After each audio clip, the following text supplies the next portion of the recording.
Hey folks, we are back after a much needed break and lots of family time. Welcome to season 2 of Bourbon and Babies. I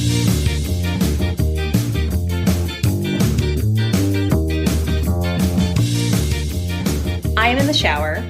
My lovely 2-year-old is on the bed watching TV. She had just gotten out of the bath and all she had was her nightgown, and I don't think she had underwear on. I come out of the shower, I've got a towel on my head, and all of a sudden I hear, "Mommy, there's a hole here. And I can put my fingers in it." And in my mind I'm going, I'm not prepared for this. So I literally, like the fucking Kool-Aid man, backed slowly out of the room and didn't come back in for a very long time. It's hilarious. Kids discovering their sexuality is really funny, except for when it's not. And now no person will ever touch our daughter's hand again.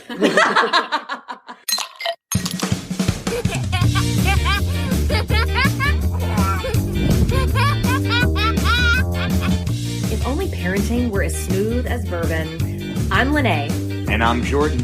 And this is Bourbon and Babies. Straight up parenting on the rocks.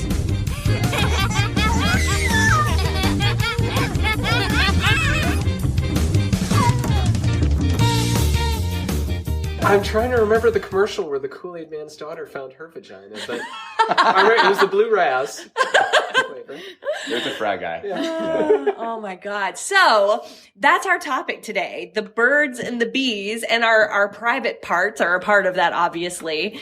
So yeah, we have 2 awesome guests here. Mm-hmm. We have Bryce and his wife Lori, or Lori and her husband Bryce, whichever we feel like is the appropriate introduction of these folks. Tell us about your kiddos. So we've got 2 boys. One is 15 and one is 9.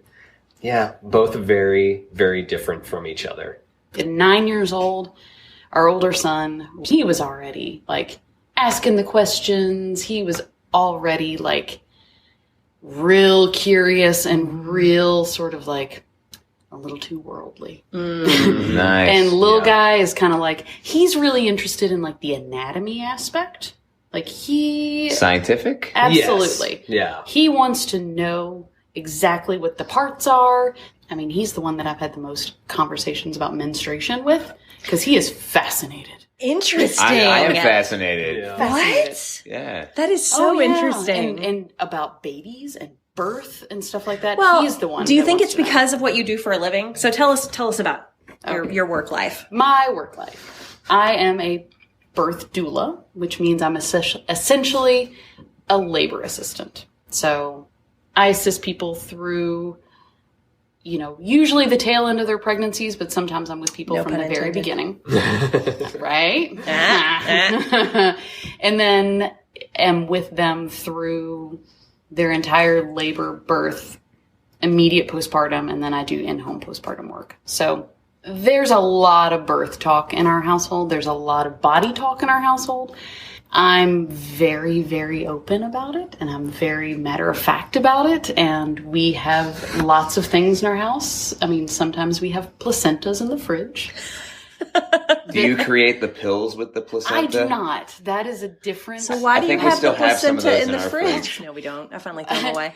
Sometimes... It's like Arm & Hammer. It freshens everything up, Sucks the odor out. It adds extra power to all of your food in the fridge. No, but seriously. Sometimes we cut a little piece off. It's delicious.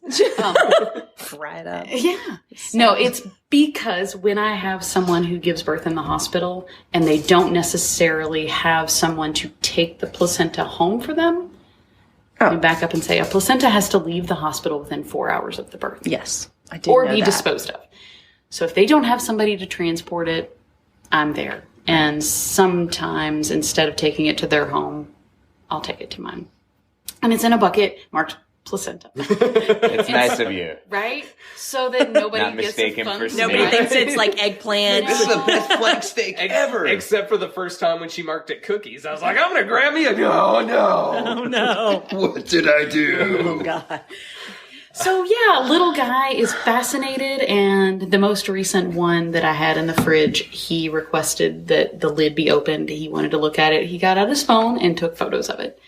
And Nice. we had to do lots of Googling because he wanted to see all about it. Did he have the placenta's permission to take photos? We had the parents' permission. Okay, that's good enough. Yeah, Good enough. absolutely. The placenta's former home said most certainly. They signed the release. Yes. I love Perfect. it. Yes. I So love it. so he's our guy that is, just wants to know like the basics and he wants to know what it's all about, but he's not like emotionally invested. And the older one is like, Well, he clearly comes by it naturally since the two of you seem to be into this kind of thing. Where was your first date? Oh, the Museum of Surgical Science. Yeah, in that's Chicago. a sexy, Yeah. sexy first date. Oh my was. God. It clearly was. yeah, right? It was clearly a good one. Yeah. All right, so let's talk about our bourbon and then let's jump right into the birds and the bees. Oh, our bourbon. So we have this delicious, I think delicious bourbon. Have you guys tried it yet?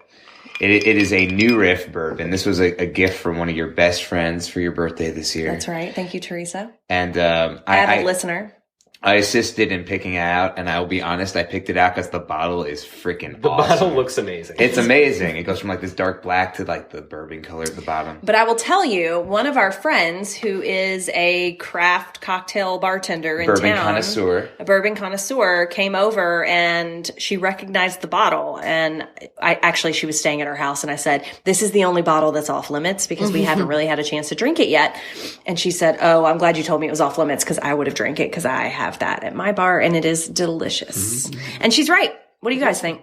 It's Is this wonderful. what we've got here? That's what Oh, that's that's it. No, what's in yeah, front it's of good. you. It's good. I'm not someone who usually drinks like straight bourbon. I've got to mix it with something sweet, but it's smooth. It's really It's got a easy to little drink. smoothness to it, and it has a higher percentage of rye. It's not necessarily a rye whiskey, but it has stronger hints of rye, I guess. Here, I'll read the description really quickly. Our high rye bourbon is bottled in bond without chill filtration, exceeding the world's highest quality standard for spirits set forth in 1897, Bottled in Bond Act. I just rolled my eyes so hard. They might get stuck. New Riff. New Riff. Cool bottle, New Riff. Try it out. New Riff, Kentucky straight bourbon whiskey. 4 years aged at least. No precise amount, but at least 4 years. Pretty sure 4 years is the minimum you have to age a bourbon, For right? bourbon, yeah. Up to 1,000. Okay, so birds and the bees. Tell us what's happened so far. well. That is a large question. That is a Yeah. very large question. You want to narrow it? Anything shocking? I'm like, let me tell you for the last When did you 15 realize, years, oh shit, it's time to talk about this stuff? we certainly have not had a very specific, let's sit you down and explain exactly what sex is. With your older either son. of our kids. Yeah. With either of them. Because in our household, you answer the question that's asked and no more. And you can ask, smart. do you want to know more? Or are we good? And 9 times out of 10, they're like, we're good. Yeah, we're good. Get out of my We're face. good. Thanks, you answered my question. mom started again. I You've know, oh already my gone gosh, I'm above the and worst. beyond. Yeah. Please let me out of this. So how did you conversation. decide to have the theory of only answering the question and no more? I think our older one can have he only has a certain level of tolerance for hearing information given to him by us specifically. We learned at a very young age, I think we realized he might be smarter than us. Yeah, And I think 100%. and it was maybe just a few months after that he realized it. So he's like, listen, I've got a few questions. You might have come across the answer in your travels since you're old people, but for the most part, I think I got this life thing figured out better than everyone around me. Which is good because he'll take care of the two of you. Right, As you exactly. That's the get plan. older. That's Yeah. why we had him. That's the only reason we have children. Let's be real. Yeah. That's not true. Well, know. and like a conversation like this, I think, sometimes it feels like we don't know exactly what they're ready for. I mean, my parents never had any sex talk with me. Like, Me not neither. at all. No. They Me just, neither. they But were they like, do it in the movies. And Yeah, honestly, that's a exactly. really great place to start. So your parents didn't have a sex talk with you. My parents never had a sex talk with you. Did your parents have a sex talk with you? No, I'm the third daughter of a single dad.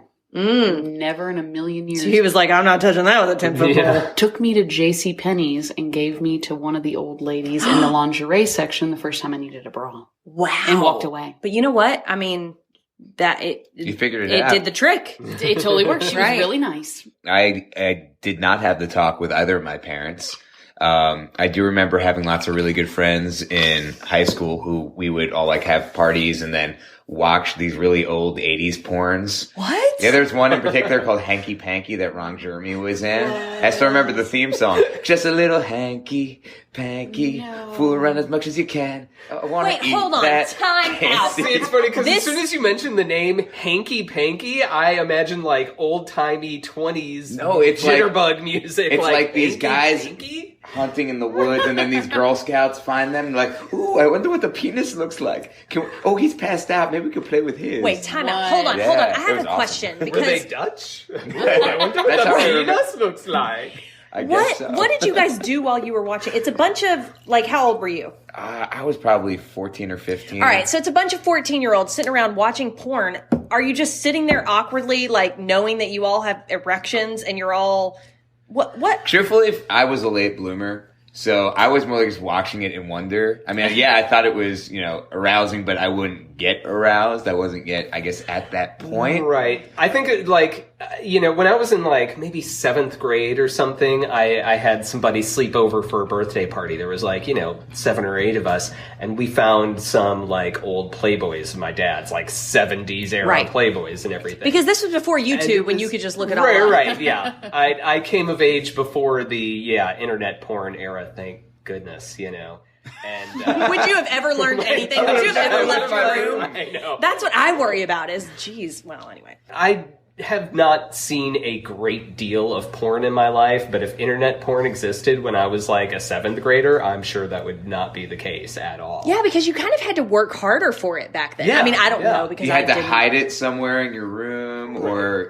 find it in your brother's room. Under Or if some you're an hockey adult in magazines, the basement, like adjacent to where your son has a sleepover, apparently. Oh, But- no, what? but yeah, we found- Wait, what? Time out. No, this it's- was he's- the magazines, the old pornos. Yeah, that's where my dad stashed his, was like in the basement, and like we're having a Oh, so sleepover. There, we have like a rec room area, and then next to that is the room where we, store stuff. And The masturbate that's- room. That's where the porn The was dungeon. hidden. So, you're 15-year-old. Mm-hmm. What's happened so far? So we went through your very typical, like, excitement over the discovery of his penis. And, like, just trying to be like, let's just keep it in the pants. Let's just hold it all the time. Like, I got it. Like, you found it. It's fun. It's a good time, but you're in preschool and it's like story time. And maybe let's not constantly play with your testicles. Right. While you're getting read like an Olivia book, right? Like, don't do it. That pig's It's like- hot, man. It's like picking your nose, Like, sure, there's something somehow fascinating to children in there. I get that. But you know what? Hygiene's an issue. And just maybe don't do it in public. And Yeah. there's a time and a place. And, Sure. And those everywhere is not the place. Right. And Yeah. those are the talks that we started with, was just like, normalizing it and being like, absolutely, no, like, we're all into, no shaming. Right. No embarrassment. Just being like, hey, here's your bedroom and this is the appropriate place for it. Or there's the bathroom, like, just excuse yourself. It's cool. Even with our 6-year-old, when she Sure. was probably 4 or 5, we had to talk about how she, if she was going to like explore, it needed to be in privacy and Right. not And so the we kitchen kind of table. started. At Benihana. So we started there, and then I feel like We But- found But- early on that Lori is definitely the more comfortable one having the talks. Yeah? Yeah. And I've definitely had some talks with him, especially since he's, gotten older and everything. But like, What would signal that you were uncomfortable?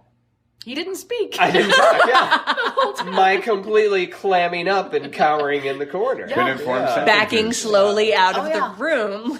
And so Building up in I'm the the one who's fetal had to have all the position, talks did it. about, like, let's talk about how to clean your foreskin. Like, Yeah.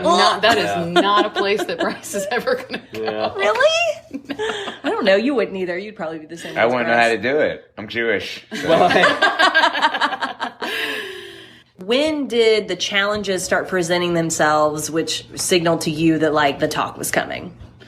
Oh, it's a tough one for me.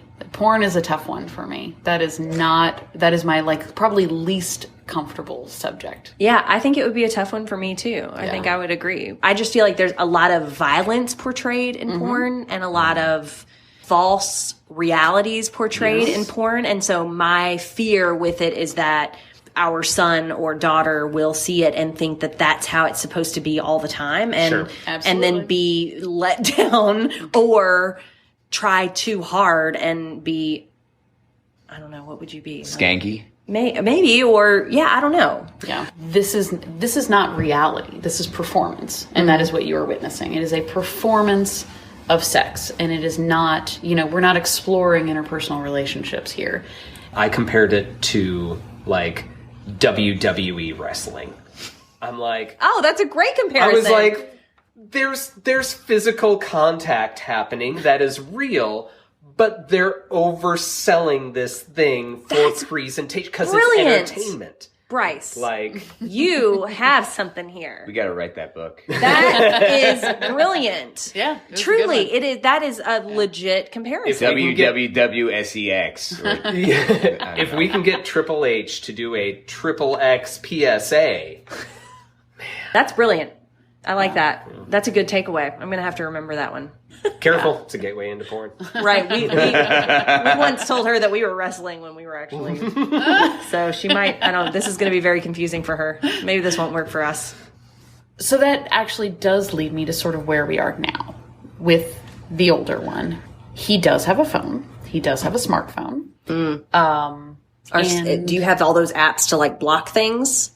To a certain extent. The thing is, he's smarter than all of it. Right. Yeah. And it changes so fast that you can't possibly keep up. Every single time we feel like, okay, we've really got it on the like lockdown, there's a different way that he figures it out. I mean, our kids now, and even like your all's kids, and when our little one gets even bigger, like they are so much smarter than us when it comes to all this technology. And they know it. Yeah. And so we're always chasing it. We're definitely many steps behind him. But we try to stay on top of it. And we've certainly found plenty of stuff. And we've found photos. We've found videos. We found all the kids have all the apps and they do all the things. And he's certainly had girlfriends before. And we've seen things we wish we could scrub our eyes and never So do you have to check see his again. phone regularly? How does this work? How do you see these things? Yeah, and one thing we let him know when we let him have a phone is like, this is our phone that you use. Like, we have the right to look at it whenever we want, And so we do a really good job of hiding your shit. Basically. Yeah. And he does find loopholes around stuff. You put like restrictions on there and it's like, like we all have iPhones and you put it under your Apple ID. You put in, this is what gets blocked and this is what gets restricted. Well, he just gets a friend's ID and logs in under them. Of course. Like, Right. So how did you find the stuff he found? Just, laziness on his part. Yeah, I mean, I think he gets a little too comfortable. And we don't have... I think when we started, we had a much more regular check-in, right? He was pretty young when he got his phone. How old was he? He was 11. And, at this point, some of it is we have to make that decision kind of almost on a daily basis. Like, how much do we want to drive ourselves insane with? Right. How much do you really want to know? Well, and what and what is also- it actually going to accomplish? Right. And also, like, what level of privacy does this child have? Right. I want to find the bad stuff, but I don't want to eavesdrop on every single conversation he's having with friends, know?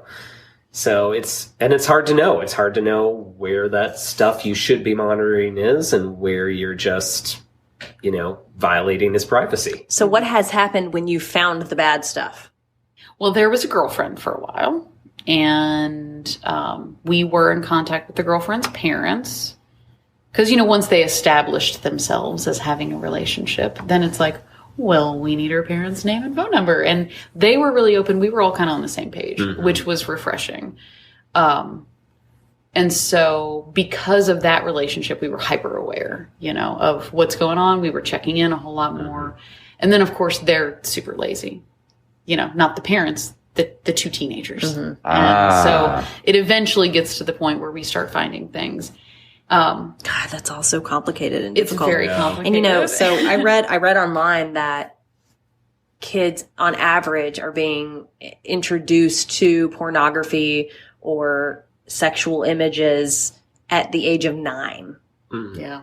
So even if at 11, when he got a phone, by then he probably had already seen something like that. And now you have a phone and you know that these things Exists. are connected to this thing. Yeah. And I'd say one of the things that is really most disturbing to me that I have actually sat him down and talked to him about is some of the things that I'm seeing and some of these, because there's lots of shared images. He gets sent lots of things. What do you mean girls. shared images? Oh, like he's sent lots of nude photos From people. Okay. girls. So this whole sexting thing. Absolutely. Which is child pornography. Oh, yeah. Yeah. And we've told him this. We're like, this phone is under our name. Actually, it's under Bryce's name. And we're like, you can sit here and say as much as you want, this is your phone, but it's not. And right now what's on this phone is child porn on your dad's phone. This is awful. This is dangerous. Like, and of course he's got a teenage brain and he's like, that would never really happen. But so we have that continuous talk. And one of the things that also really disturbs me is when I see all this, these photos and these videos is, it's awful that I'm like stumbling into these photos of 14 and 15-year-old little girls. And it's obviously very, very influenced by porn. The images, the ways they're presenting themselves. Yeah. Of course it is. Of course it is. And that's the point. And I've had those talks with them to say, like, do you really think that this is truly what these young girls want to be doing or how they want to be presenting themselves? And sometimes I feel like I'm is it all yelling just into the attention? Like, is it just this is the way that they get attention? And I want to try to arouse. They're sexual beings. Like that's the thing is their hormones are going crazy. But why else do you there's send a a nude level of- picture to somebody? I want to get their attention. I want them to see me as a sexual being or be attracted to me, and this is what I'm going to do, and that becomes the norm. Well, we never had that. Yeah, I think as far as the saying that a lot of what they're doing is influenced by porn, I think that it's confusing young girls' expectations too. Like, well, this is what I'm supposed to do. This is what sexual There's an women expectation. do. Yeah. There's an expectation because really and truly they all do it. He's a kid that has lots of friendships with girls, and we're very comfortable with that. And there are many, many friendships that I 100% believe are totally platonic. And I also know that they've sent nude photos of themselves to their friends. It's a thing and it gets traded around. And the more that I talk about it So it's like playing cards. Yeah. And it's much more pervasive than you would think it is. And at this point, it's exactly what is really expected. I think it's really, really, really hard to address when I truly do believe him when he says this is what everybody is doing. And it's because, I've talked to other friends' parents and I really look through this and I see this and it's like, it is, where's the mystery and where's the excitement? And that's another big piece of this conversation that I keep having with him is saying you now have an expectation of just young girls that not even that you're interested in, that that you already expect to see them half naked. So what are you then going to expect or hope for with the next person that you actually are in a relationship with? What are you going to expect the first time that you are actually in a slightly more mature relationship? You're already going to have seen or experienced half the things before you've even decided that she's your girlfriend. Right. I've tried to sort of compare it to when I was a teenager, and then that's when I lose him, right? When I'm just like, it's like, oh, Mom, but you're really old and you didn't even know and you all didn't have these things. And it is an important thing to talk to him about. As I say, you're right. And you are having to navigate this at the same time we are. So we're all kind of driving blind right now. And I try not to keep that part from him. I don't want to pretend that I'm some sort of expert when I know that we're not. I think it's so interesting today, in the last year, the whole, Me Too and, with all the ways that women have been exploited sexually through all these different powerful people. I mean, there's not a power thing here, but these are girls who don't understand the struggle that some may have gone through, and they're just kind of giving that away. Giving their their power whole away. image of their entire being. You know, they're just no privacy. They're just saying, well, here's me naked. They're laying it all out. And, you know, if it's I'm super comfortable being naked and maybe you grew up in a nude house, that's one thing. But if it's for other reasons, everyone else is doing it, so I guess I'll do it too. I don't know. I find it really sad. Well, yeah, and it's another one of the... I remember being told later that he said that, well, you know, our generation is just, more comfortable with our sexuality or something, which is the biggest load of crap in the world, you know?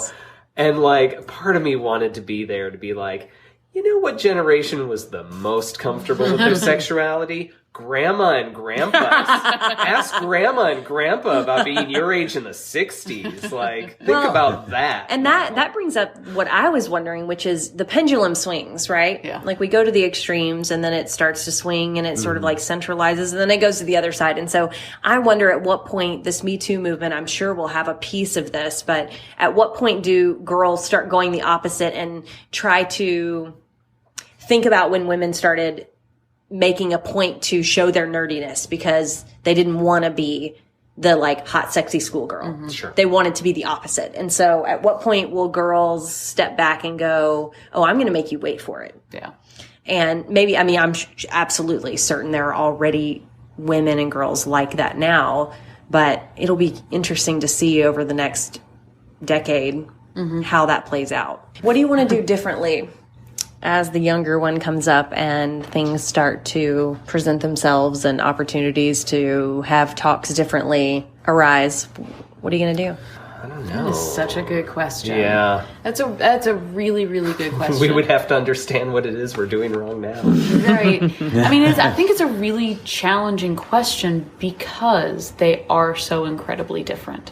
So I think one thing I would like to do differently is try to remind myself when, you know, I catch him doing something that he knows he shouldn't be doing, something that is disrespectful or, you know, he's just not ready for, while explaining to him why I'm really disappointed that he's doing this thing, try to put myself in his shoes a little bit more and, you know, let him know I understand why you're doing it. I just need you to understand why I feel the way I feel about it. Because I think a lot of the times it's getting harder and harder to have these serious talks about responsibility and his body and sexuality because he absolutely feels we are on opposite sides of a rift. You know, I am the opponent in these discussions. It's so interesting that you say that because I, in my mind, assumed that the older they get, the easier it would be to have those conversations because once they're immersed in all of this sexuality, it seems like it should be easier to say, if you knock a girl up, these are the consequences. Oh no, because they already know everything, and Right. they don't need to be told. Yeah, I was that And they kid know more who than always you. said, I know. Every time anyone would talk to me, I know. I'm sure my mom. Yeah. I'm sure our daughter is going to be like She that. already is. She already is. I know. Every time she does it, I No. cringe because I see myself in that. But I didn't think about the fact that it would be harder because of that component. I guess I thought that the more comfortable they were, the more candid you could be. But they shut you out because you were this, like you said, on opposing sides. You're the Yeah. enemy. Yeah. I feel like I've been able to become a lot more candid with the older one. You know, I've started dropping in pieces of my own experience Yeah. and not necessarily editing them that much. You know, now I'm like, oh, I'm going to tell you some of the real crazy shit I've done. I'm going to edit it a little bit because I still need you to kind of respect me as your mom. That, I mean, that was going to be my follow-up question is like, when you try to be real with them about these things, at what point do you filter? Because I can very easily see our daughter being a teenager and being very upfront with her about what I was doing in my teenage years and how incredibly dangerous it was. But I also recognize that I'm going to say that, and I got away with it. Yeah. Sure. I got away with a lot of things. I got off scot-free on so many things that I shouldn't have. And I had very dear friends and even family members that did the exact same things that I did when I was their age, and terrible, tragic things happened to them. Yeah. And there's no way to instill in a teenager that sense of, oh, this could actually happen to you, because as you said, they feel invincible. Hell, I feel invincible. I'm not going to lie. There are things that I do that I think, oh, that only happens to other people. What in the fuck? Like, Yeah. I want to teach him to make good decisions and be respectful, but also, respect him as a person. And she, wants to be a sex positive parent. I do not want to be that. I want to be a sex negative parent. I'm like, you don't need it. It's only bad for you until you're 21.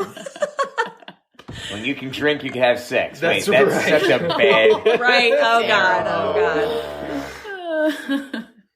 What I love about Bourbon and Babies, and the reason why we created this podcast, is to give people the feeling of camaraderie in the unknown and in the faking it.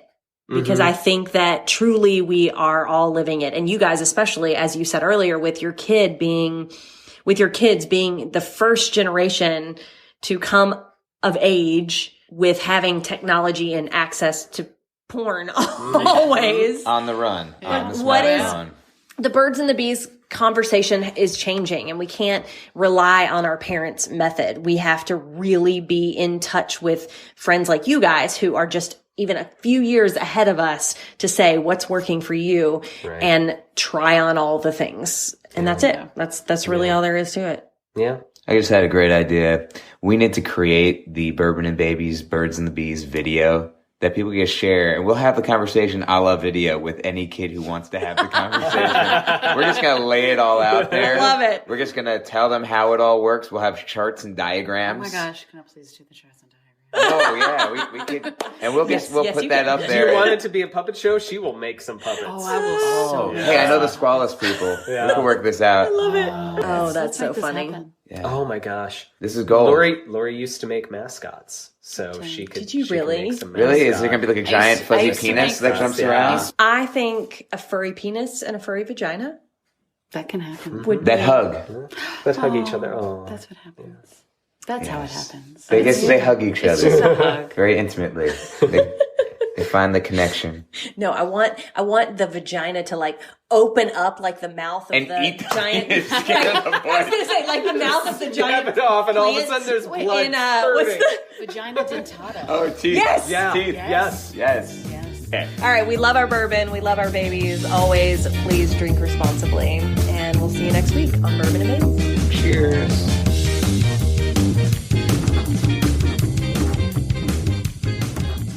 All right, folks, that is it for episode 1, season 2 of Bourbon and Babies. But stay with us, because in honor of Black History Month, we are coming at you next week with an episode on race and how you are raising your children. Are you raising them colorblind or color conscious? What's a microaggression? What's white fragility? And how do you talk to your kids about all of these really sensitive subjects? Stay with us, Bourbon and Babies.